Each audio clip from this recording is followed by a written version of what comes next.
Assalamualaikum warahmatullahi wabarakatuh.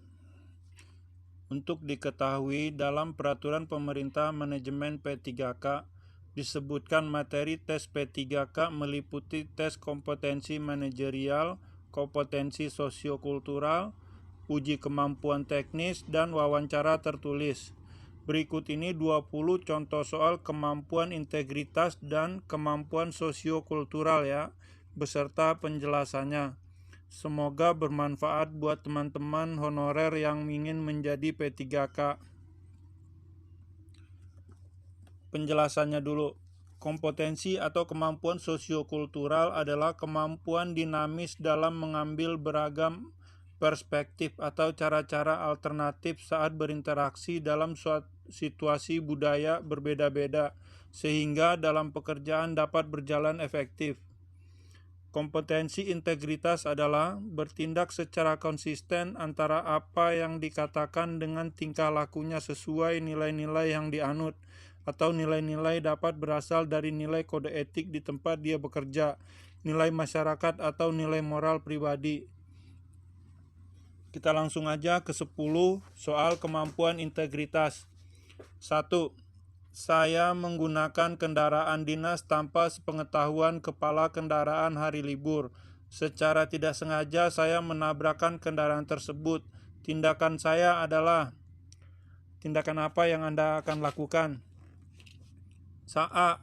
Membawa kendaraan tersebut ke bengkel, melaporkan kejadian tersebut kepada pimpinan, serta menyerahkan segala keputusan kepada pimpinan. B. Mencoba memperbaiki sendiri kendaraan tersebut. C. Diam-diam menyimpan kendaraan tersebut karena tidak seorang pegawai pun yang tahu kalau saya menggunakannya. D. Melaporkan kejadian tersebut kepada pimpinan dan siap menerima hukuman atau petunjuk dari pimpinan. E. Membawanya ke bengkel dengan biaya pribadi dan mengembalikannya dengan diam-diam. Untuk jawaban dan penjelasannya adalah A. Membawa kendaraan tersebut ke bengkel, melaporkan kejadian tersebut kepada pimpinan, serta menyerahkan segala keputusan kepada pemimpin atau pimpinan. Ingat ya, adab terhadap atasan adalah 1. Tunjukkan etika bekerja yang baik dimanapun Anda berada atau di instansi manapun. 2. Memiliki komitmen yang tinggi. 3. Kerjakan tugas dengan baik. 4. Mampu berkolaborasi dengan rekan kerja yang lain atau teamwork. 5. Jadilah ahli pada suatu bidang. Kita next ke soal nomor 2. Bagi saya bekerja adalah, apa bagi Anda nih bekerja itu apa? 1. A. Kewajiban. B. Kebutuhan. C. Mencari uang untuk nafkah. D. Beribadah. E. Tugas. Jawaban dan penjelasannya adalah C. Mencari uang untuk nafkah. Bagi saya bekerja merupakan mencari uang untuk menafkahi keluarga ya. Penjelasannya adalah bekerja adalah suatu bentuk aktivitas yang melibatkan kesadaran manusia untuk mencapai hasil yang sesuai dengan harapannya. Kesadaran untuk melakukan aktivitas dan paham akan tujuan yang akan diraih merupakan hal yang penting dalam bekerja. Tujuan dari bekerja adalah untuk memenuhi kebutuhan hidup atau untuk mencari nafkah ya, memenuhi kebutuhan hidup tujuannya. Kita next ke soal nomor 3. Atasan Anda hendak memindahkan Anda ke cabang yang sama sekali tidak pernah Anda kunjungi atau pelosok-pelosok. Ini atasan Anda ingin memutasi Anda ke daerah yang baru yang atau mungkin sama sekali belum Anda kenal. Padahal Anda adalah karyawan yang sudah lama mengabdi dan berprestasi, dan Anda cukup dekat dengan atasan. Tindakan apakah yang akan Anda lakukan? A. Bersedia dipindah tanpa membantah. B. Mengusulkan karyawan yang lain saja karena Anda merasa senior dan disegani di kantor. C. Menolak dengan halus dan mengusulkan yang lain saja. D. Mencari alasan karena dekat dengan atasan jadi bisa dinegosiasi. E. Berangkat dengan sangat terpaksa. Jawaban dan penjelasannya jawabannya adalah bersedia pindah tanpa membantah. Ingat ya, ditegaskan dalam peraturan pemerintah mutasi dilakukan atas dasar kesesuaian antara kompetensi PNS dengan persyaratan jabatan, klasifikasi jabatan dan pola karir dengan memperhatikan kebutuhan organisasi dan dengan memperhatikan prinsip larangan konflik kepentingan. Selain mutasi karena tugas atau dan lokasi sebagaimana yang dimaksud, menurut peraturan ini PNS dapat mengajukan mutasi tugas atau lokasi atas permintaan sendiri. Kita next ke soal nomor 4. Dari sekian pegawai di kantor, saya merasa beban tugas terberat ada pada saya dan saya merasa stres karena dikejar-kejar deadline. Respon saya adalah, respon Anda terhadap deadline atasan yang diberikan Anda adalah: A. Mengerjakan semua tugas dengan senang hati dan berusaha memenuhi target deadline. B. Mengerjakan semua tugas dengan baik meskipun sangat terbebani. C. Hanya mengerjakan tugas yang saya senangi. D. Mengkonsumsi obat suplemen agar mendongkrak tenaga saya untuk menyelesaikan semua tugas. E. Mengerjakan semua tugas setengah-setengah saja, yang penting sudah dianggap bertanggung jawab.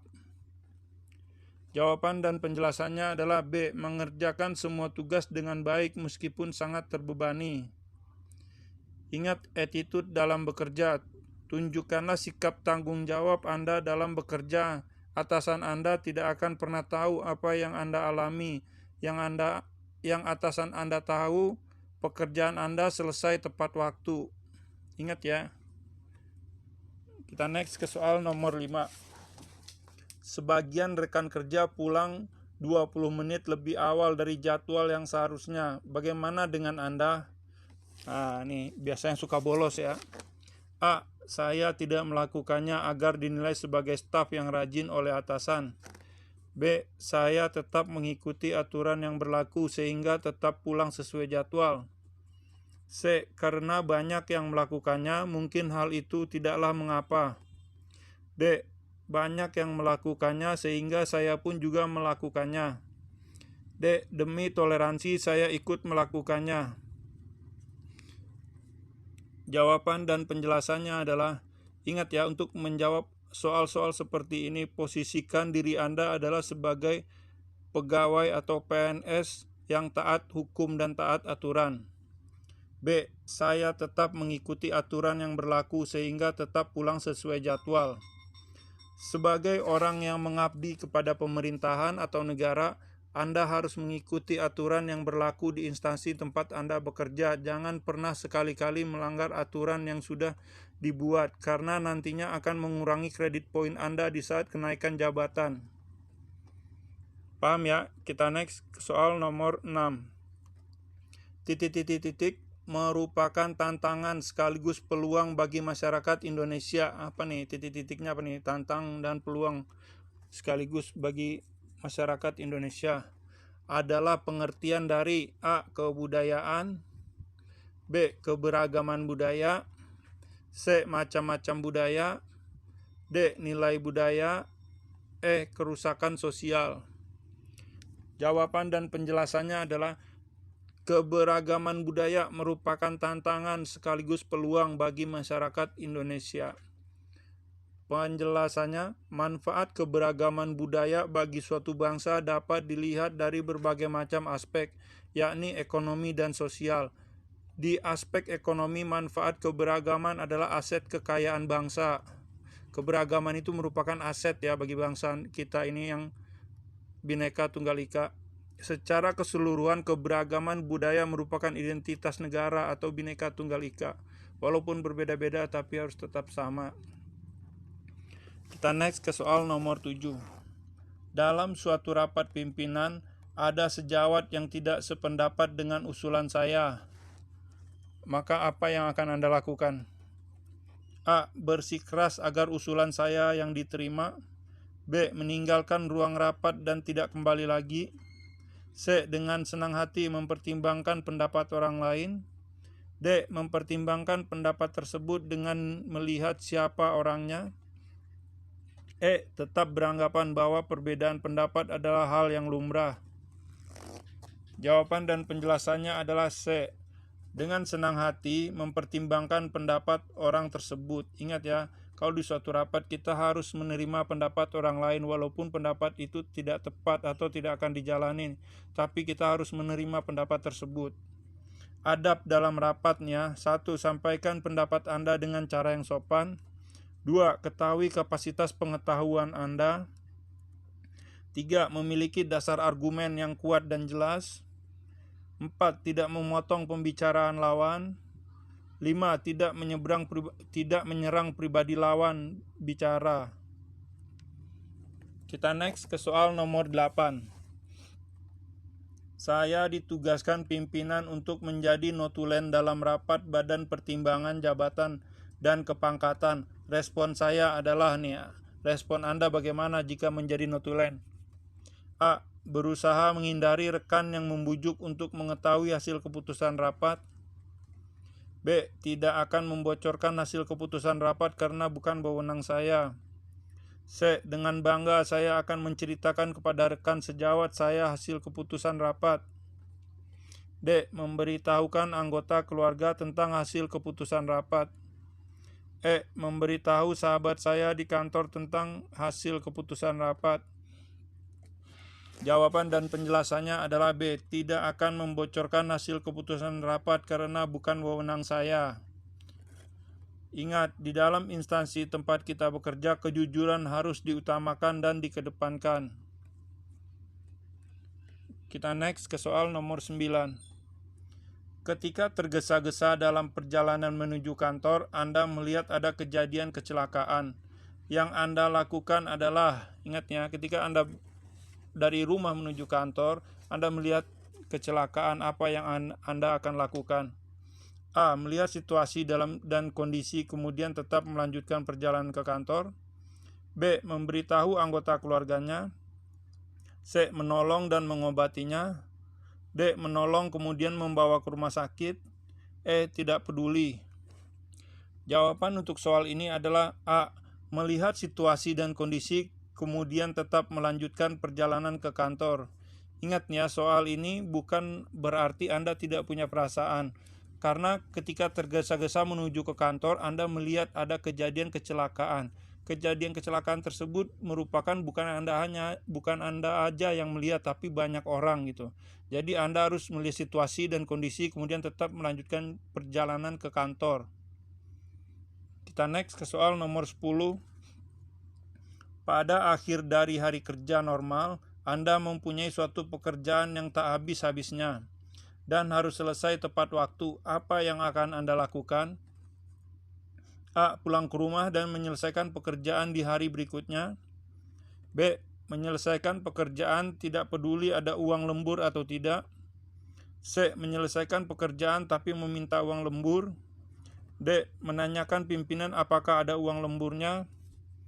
E. Menyelesaikan pekerjaan dengan harapan memperoleh uang lembur. Jawaban dan penjelasannya adalah B. Menyelesaikan pekerjaan tidak peduli ada uang lembur atau tidak.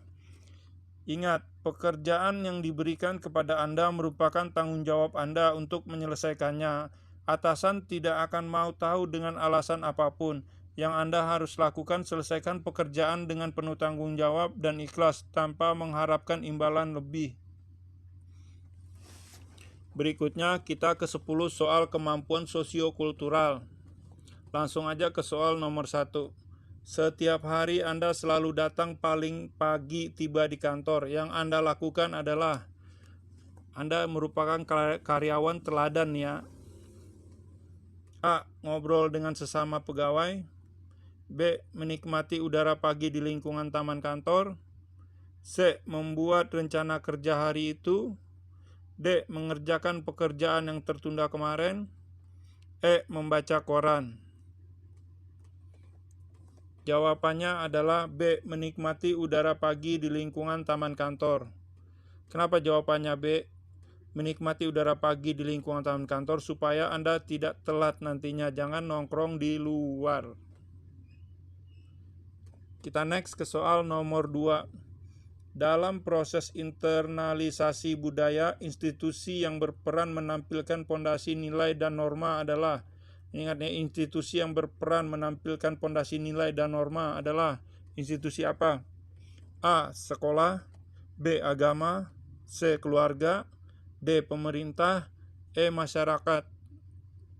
Jawabannya adalah A. Jadi yang berperan menampilkan fondasi nilai dan norma itu adalah sekolah.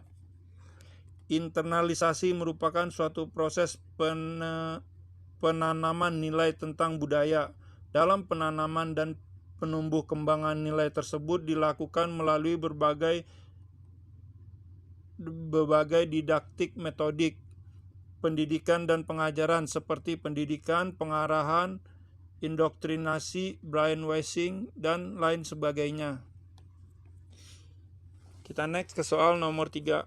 Kebudayaan rohani atau immaterial kultur meliputi kebudayaan rohani atau immaterial kultur meliputi A. Rasa dan karsa.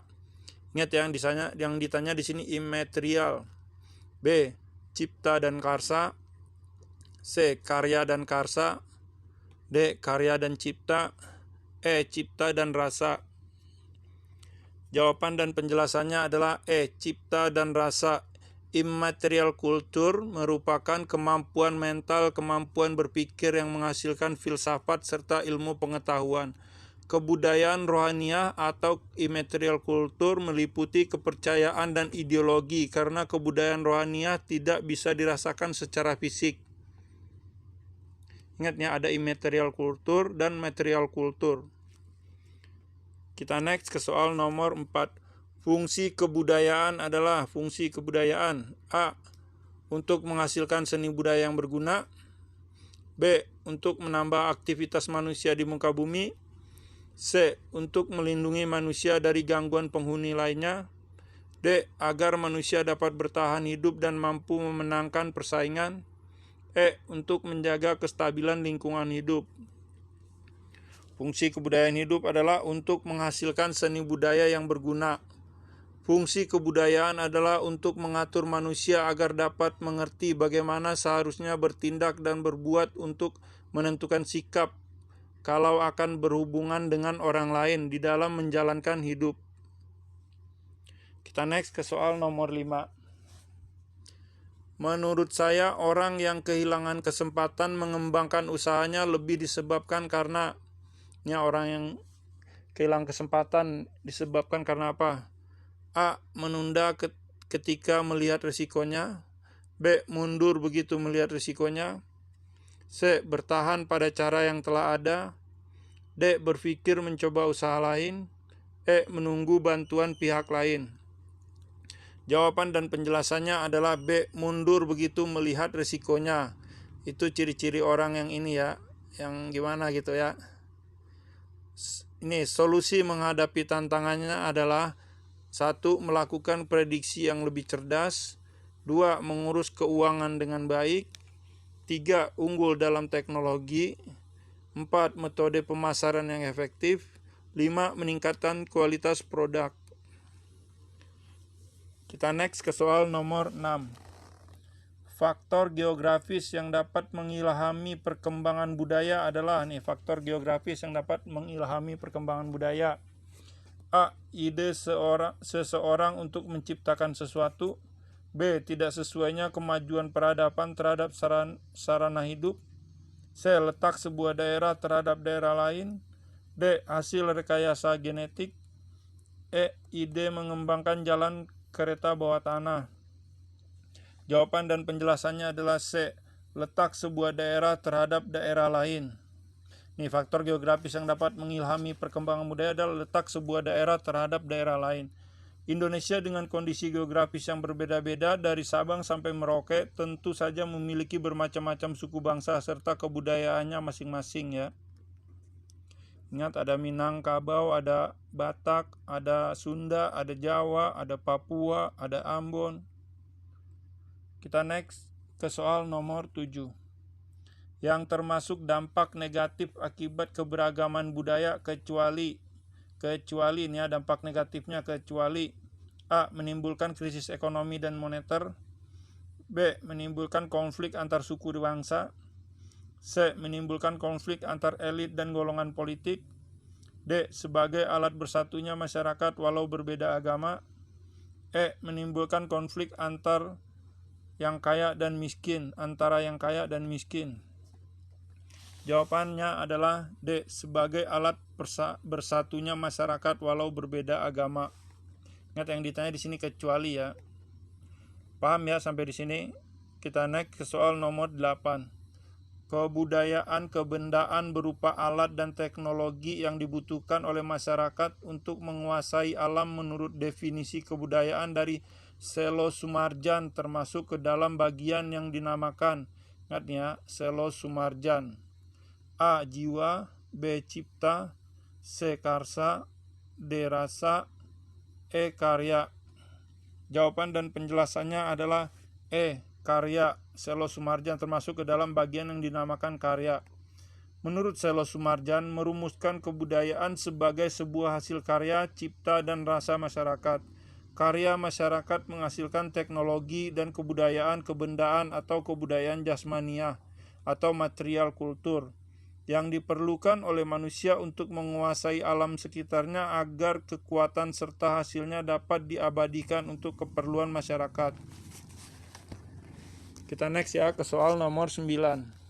Hasil kebudayaan berikut yang berupa kebudayaan imaterial adalah A. Religi masjid, B. Patung lukisan, C. Tari-tarian, film dan TV, D. Candi dan gereja, E. Bahasa, adat dan ilmu.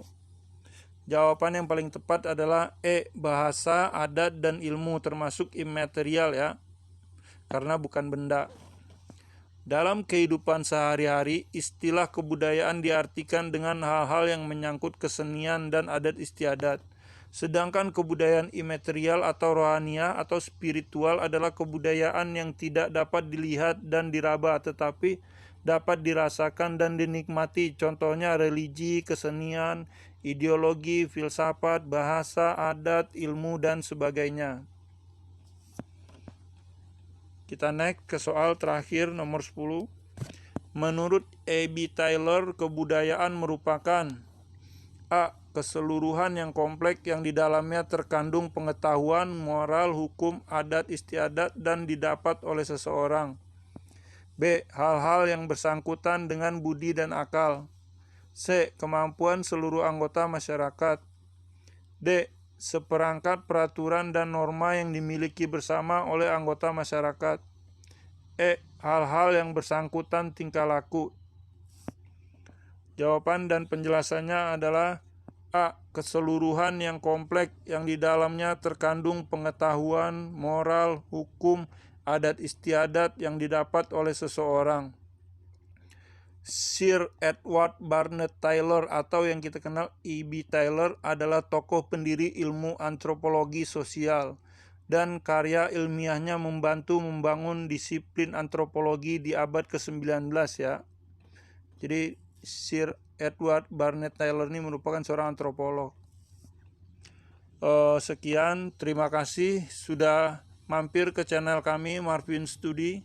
Semoga ilmunya bermanfaat, lulus pegawai pemerintahan dengan perjanjian kerja atau P3K-nya, dan siap mengabdi kepada bangsa dan negara kita tercinta Indonesia. Amin.